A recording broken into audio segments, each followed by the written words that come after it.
My name's Graham Bowen. I'm a principal podiatrist in Solent NHS Trust, which covers the south part of Hampshire.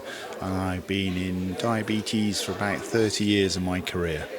So this is a larger wellness event for United Through Diabetes, for the charity celebrating our 25 years working in diabetes care.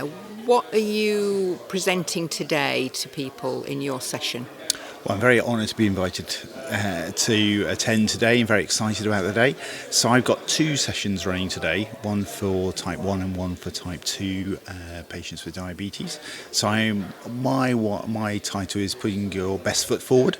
And so what I'm going to do is run through what happens with patients with diabetes, what the risk factors are, go through some top tips, what to expect from their annual review, and to look at some key advice to hopefully prevent people running into problems with their feet.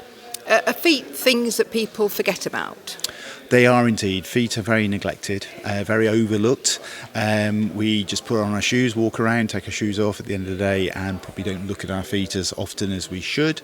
And certainly having diabetes just increases the risk of developing foot complications. And most of the complications I see in my practice are preventable.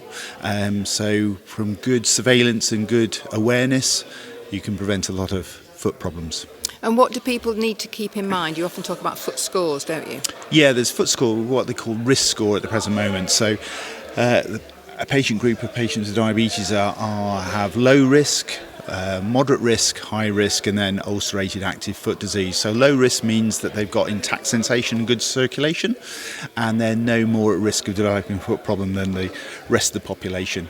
And that's about 60% of patients with diabetes. Then we go into moderate risk, where they've got either lack of sensation or poor blood supply or a deformity that might contribute to a problem with their feet.